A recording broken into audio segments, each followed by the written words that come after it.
So I am just days away from the largest, longest road trip I've ever taken, and there is a lot to do. But after 70,000 miles of solo road tripping under my belt, there are still 6 things that I will always do before every trip.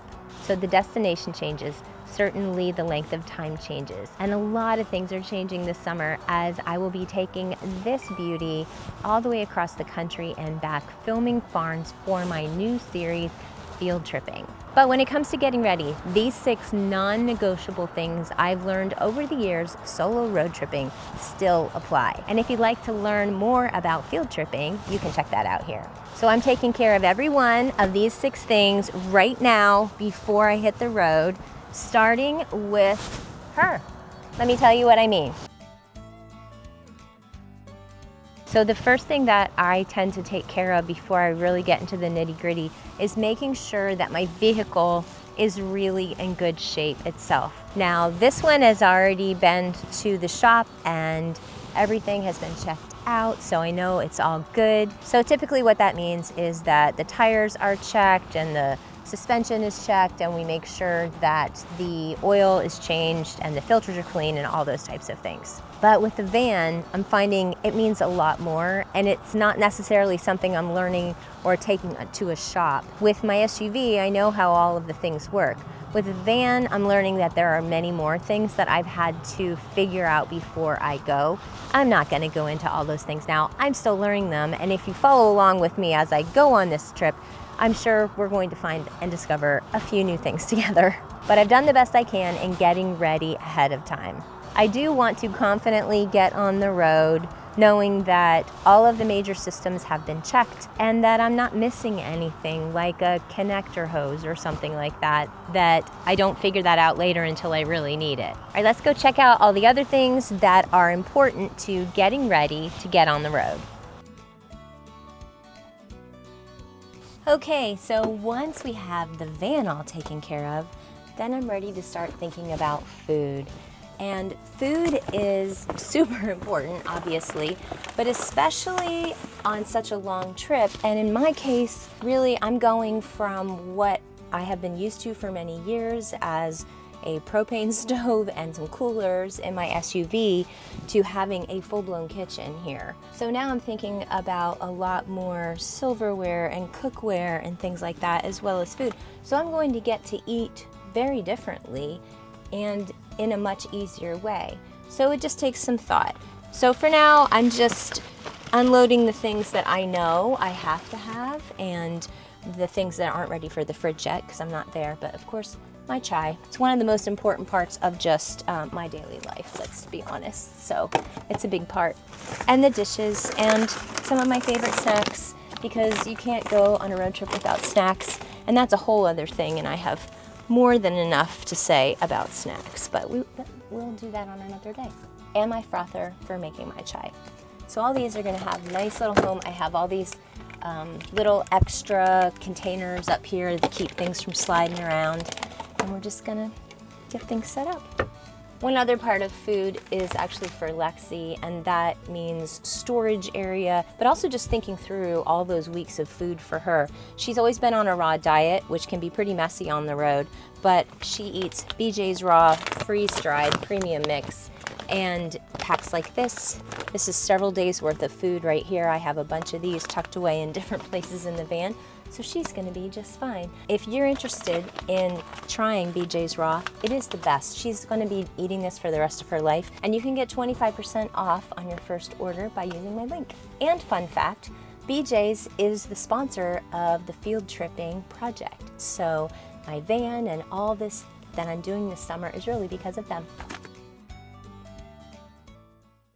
So if you've been following along on any of my other trips in the past, you probably have heard me talk about my famed laundry basket.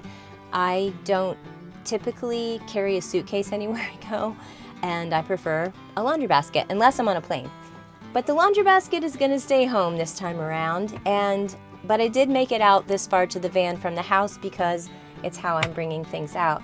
So when it comes to clothing and shoes, This is something that I have sort of a checklist for, but it varies so much from trip to trip based on destination and weather and time of year and seasonality, all those kinds of things. So this year I'm not leaving until later in the summer. I'm heading west. I'm going to be gone into the fall. So I'm expecting that I'm going to need a pretty wide variety of clothing. It's going to start out very hot. I know that up in the mountains I'm going to need all the way to the hat and the coat and the gloves and all those kinds of things. So I've got to be really strategic about how I'm doing this. So without going into my whole system, I'm using this trash basket here, brand new by the way, to hold all of my shoes and my boots and all of the things like that. And then I have this amazing setup. I have a whole wardrobe back here basically. Cabinets. I can even take the cupboard shelves out so that I can hang things. I also have 3 really nice deep drawers here for everything related to clothing and even makeup and bathroom toiletries and all those kinds of things. So I've been thinking about my clothing for a while now, and I'm ready to start putting things in drawers. I'm a roller of my clothes too, so it takes up a lot less space, and I'm really excited. This is the thing I have to say above everything else that makes me feel like it's almost time to go. One other thing I always need to think about with clothing is, am I going to have opportunities to do laundry, and if so, how often? So being gone for 5 or 6 weeks, obviously I'm going to need to do laundry. I have to think ahead about, obviously I need to take the stuff with me, but also how often is that going to be? So that definitely determines how much clothing I take, as well as just my capacity to store it. And here's a tip. I've been doing this for the last couple years and it's never failed me. After I lay all of my clothes out, inevitably there's too much, and I always go through and I pick one of everything: shirt, long sleeve shirt, short sleeve, a jacket, etc., jeans, and I put it back, because I always have more than I need. And if I take one of everything and put it away, I realize I don't miss it, and I also have much more space when I'm packing. One thing that's really important to me every time before I set out on a trip, regardless of how small or how large it is to spend a little time figuring out my navigation. And I'm not one that needs to know every little thing I'm doing, everywhere I'm going. I don't really operate like that. But I do, for my own peace of mind, want a good sense of my general plan, sort of the overall arc of where I'm going to go, my big destinations and that type of thing.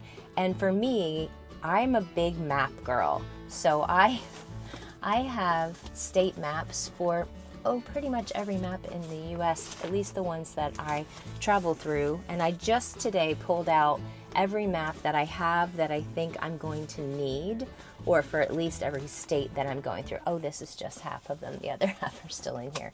But that's important to me. I also have a map of the US that's where I've started a while back, where I can look at the whole thing. But now I'm drilling down into these. And of course I use my GPS and that type of thing as well. So navigation, big thing for me.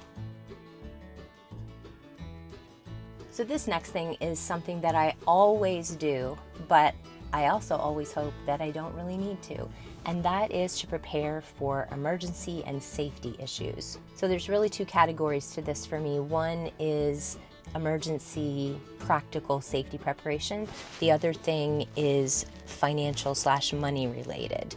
Both are super important. This is something I could talk to you for hours about, and in my book, There's Wonder Around the Bend, I wrote a whole chapter on safety, and I really divide things into 4 different types of levels of safety items and where to put them and location and all those kinds of things. It's something I've spent years thinking through, and it's a system I think really works.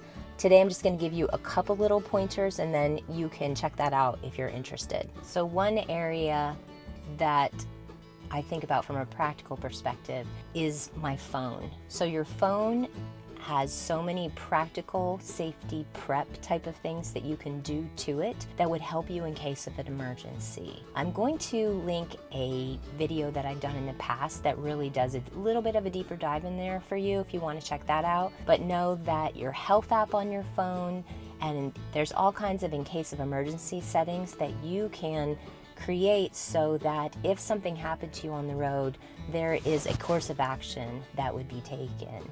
One other thing I do is I created this in case of emergency folder envelope, and I keep this in my glove box or in my console in my SUV, and this is in case somebody else needed information about me. And so it has all my emergency contacts. You can also put these on your phone.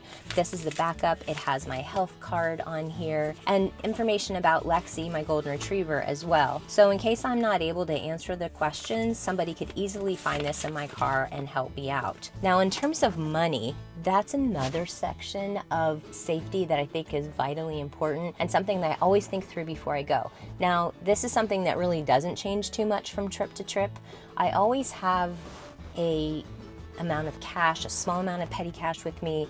I always have a debit card, a credit card, etc. But then I also keep this pouch, and you could get something similar to this that you can hide in your vehicle somewhere. Mine will attach and has a combination lock so that if someone even finds it, it's slash proof, they can't get into it. But this is where I keep like my extra car key. I also keep an emergency amount of cash, and I keep a backup credit card, among a few other things. So there's a lot more to say about all of this. One other resource that I can offer you is a free workshop that I put together. It's called From Fear to Freedom, and it covers some of these things in more depth, and it was really the beginning of diving into like the deeper things about safety. But it's such an important topic, and it's one that I want you to feel comfortable with before you decide to go out on the road. The real trick to safety is confidence, and equipping yourself is how you get there.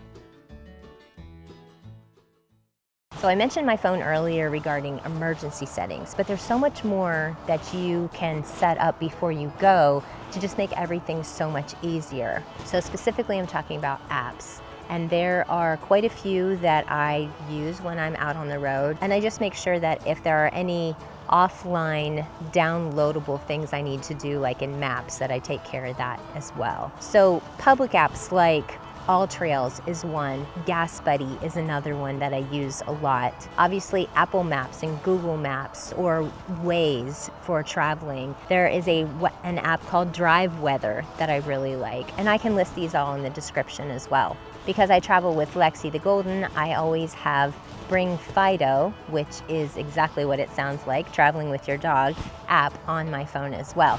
And then personally, I make sure my banking apps are up to date, and I am able to quickly look at like credit card balances and savings and checking account balances, and be able to transfer money, Venmo, all those types of things. And just a little bit of advice as well.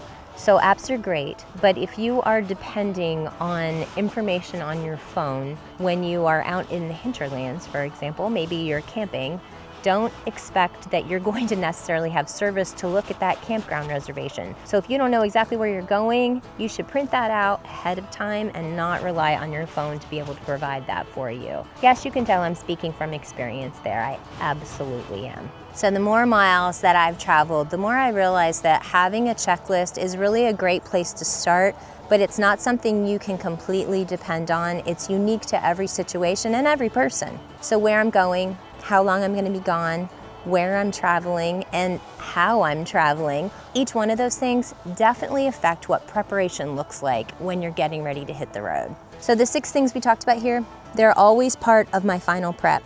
Obviously, they're so important, but they change each and every time. You really have to be flexible. And for this trip, the preparations are almost finished. We're kind of at that mad dash at the end.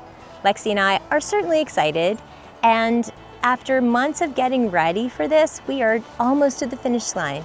So I really hope that we will see you out on the road. Come along.